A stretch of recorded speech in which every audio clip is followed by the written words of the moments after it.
one of the themes in Dance Floor Thunderstorm that I wanted to return to was the fact that the rave scene for the last basically 20 plus years has gotten very short shrift in the media. I'm talking about the mainstream, media here, not the electronic music press.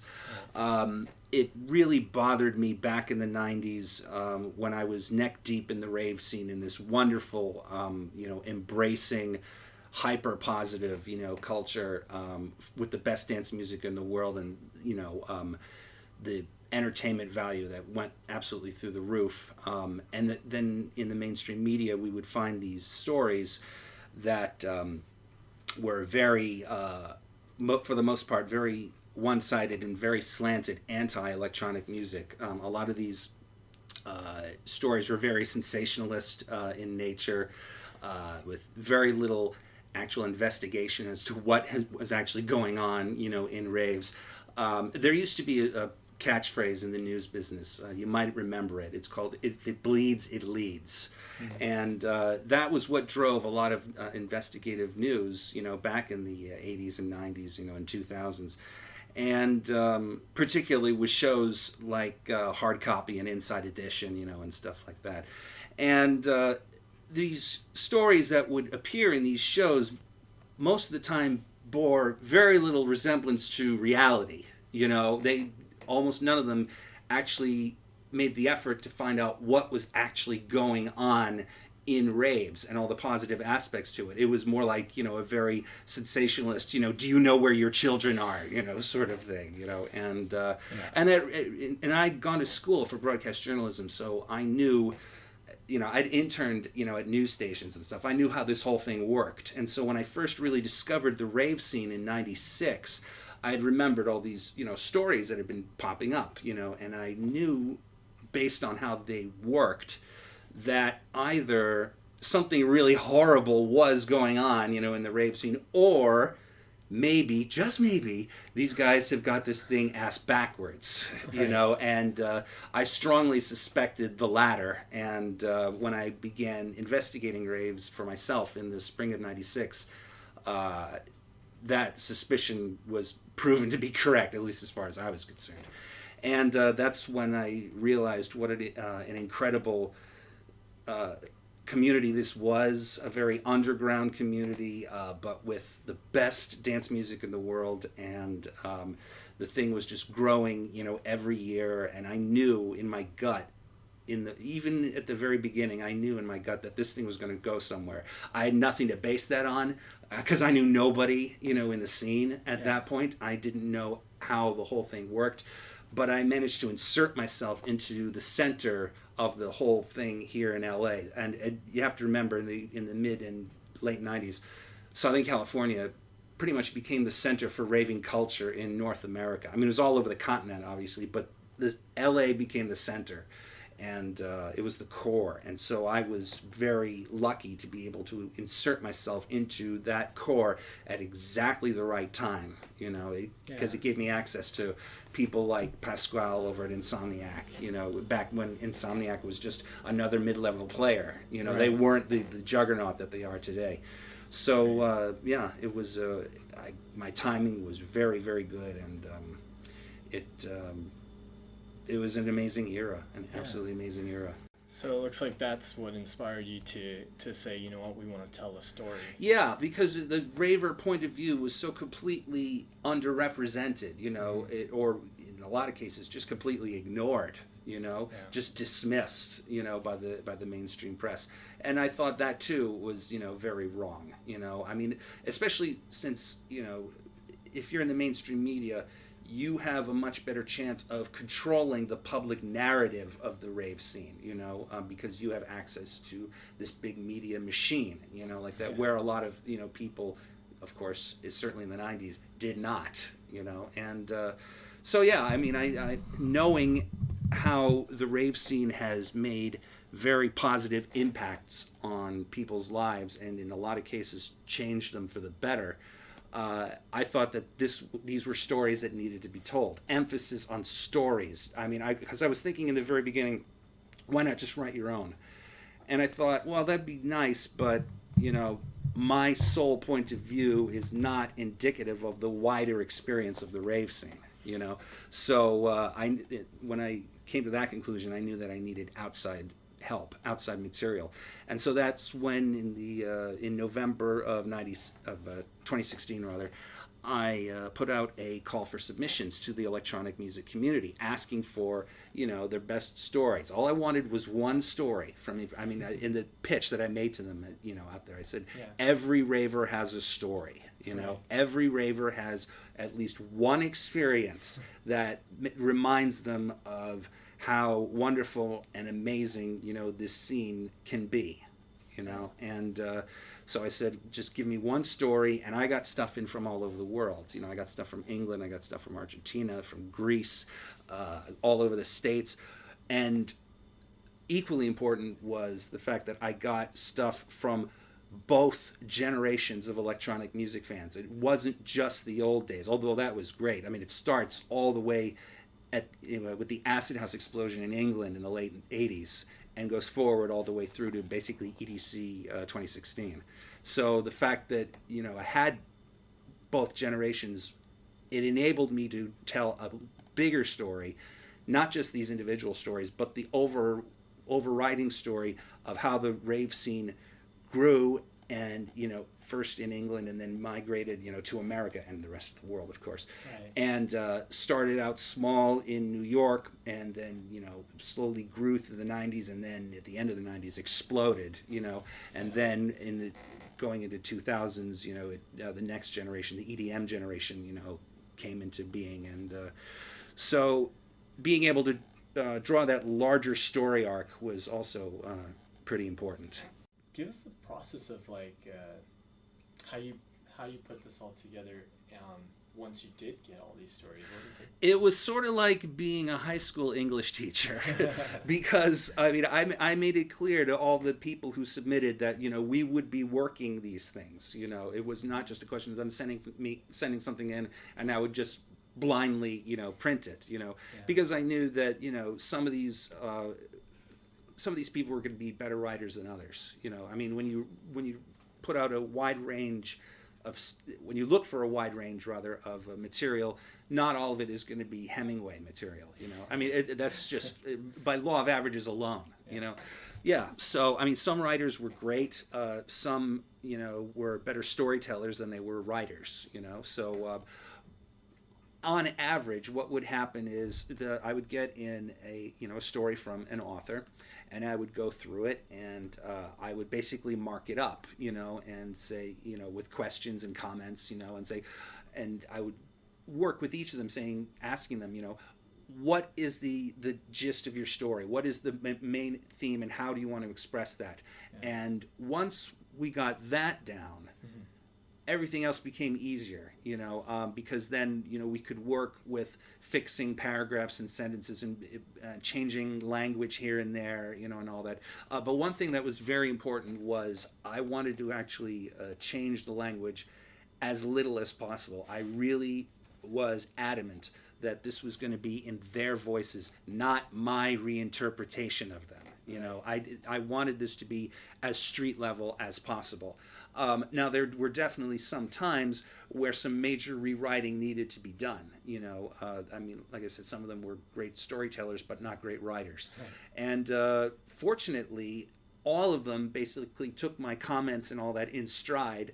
And, and it wasn't like just me dictating to them, do this, do this, do this. I would, I would circle like a paragraph and say, can you give me more of this? Can you tie this into this? And all that. So yeah, it was kind of like being the high school English teacher. And after it averaged about 2 or 3 drafts per story. Some needed more, some needed very little. But about 2 to 3 drafts a piece. Yeah, it looks like you try to keep it as raw as possible. That is the idea. Yes. That's great.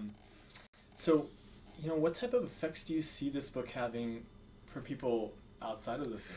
Well, I hope it serves as a bit of an education, for them, because, like I said, the mainstream media has so completely controlled the narrative, of the rave scene in the public eye, that there just haven't been any real responses to that from the rave community up to this point. I mean, the last major book to come out was Michelangelo Matos's book, a couple of years ago, which was great. But that was pretty much it. Before then, and Dance for a Thunderstorm, my own book, which came out about the same time.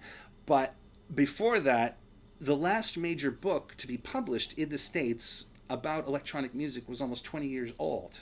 There just hasn't been material to counter the mainstream narrative. And so just the fact that it's out there, I hope that, more people in the mainstream will, become interested in it, and and just fans of music or pop culture or electronic music, in general. I mean, I know that people are not going to automatically gravitate, to it necessarily, but like I said, just the fact that it's going to be out there, that there's something on the other side, it's funny because when I was editing these stories, it was definitely a case of editing them for two audiences in mind, the mainstream and the electronic music audience. And so it's, that's one reason why I put a glossary, in the back of the book, because I knew that there were going to be mainstream people who some of the rave terminology is going to go shooting over their heads, so that was a concession, to the mainstream. There were others in the rewriting of some of the stories, but for the most part, like I said earlier, I just try to keep it, as original, as possible. What would you say would be one of your some of your most memorable stories in the book? In the book, there's a few.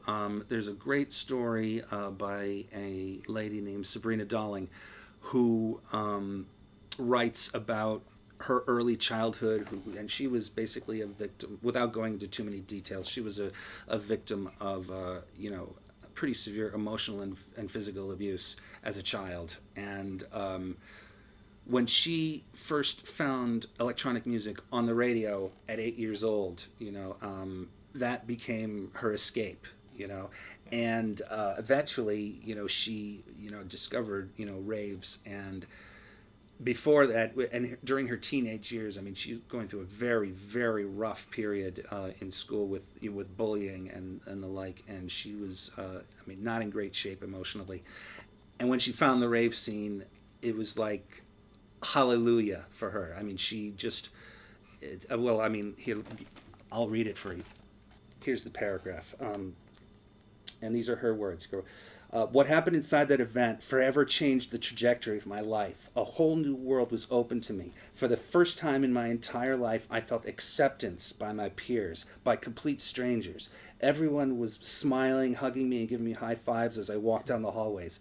I felt love in my heart, a feeling I wasn't used to. I had found my people. I had a reason to love and to give. I decided right then and there that I wanted to live. I was a raver. Wow.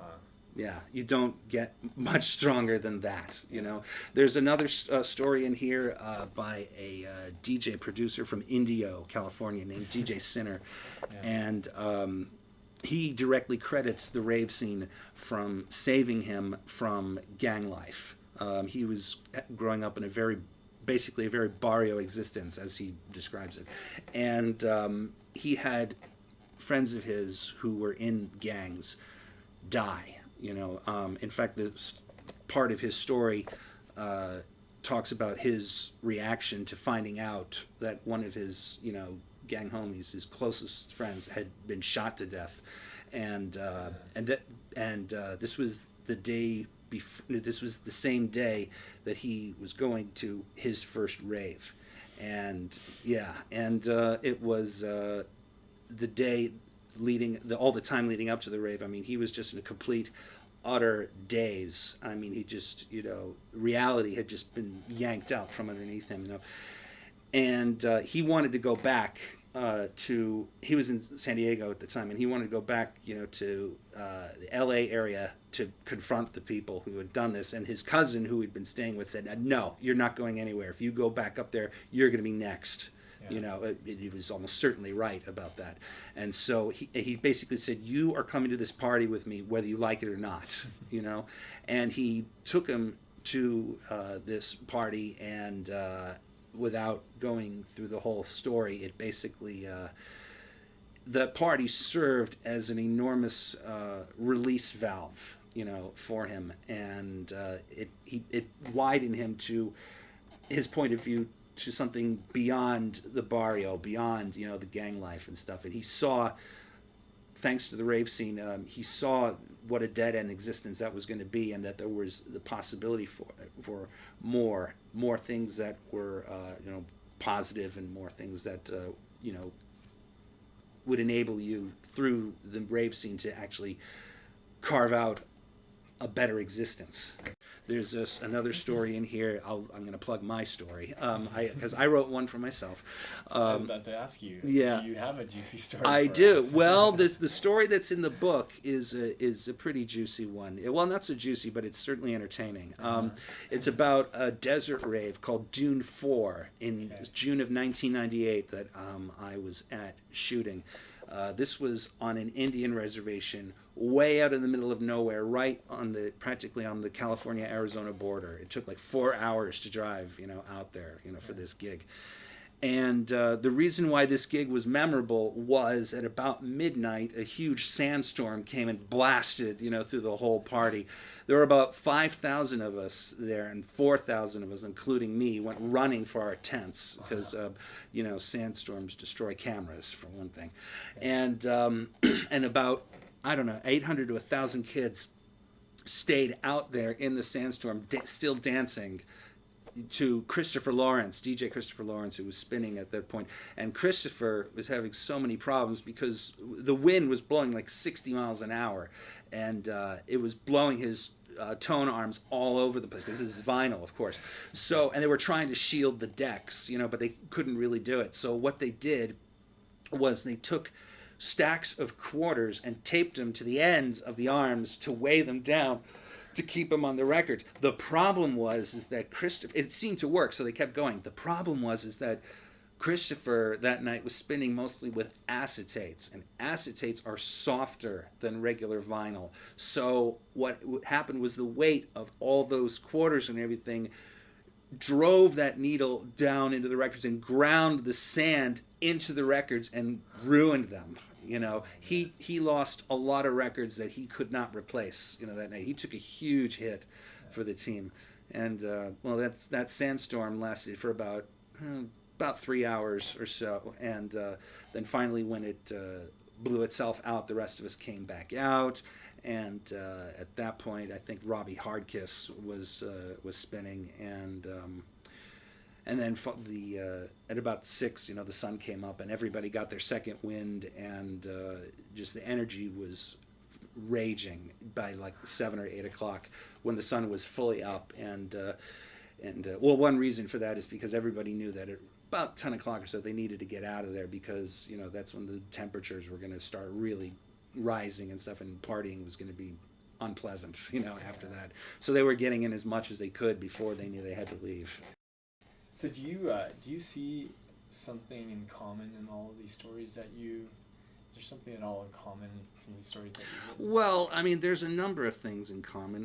One is the openness and embracing nature of the rave scene. This is one of the things that drew, most of the people to it, the music aside.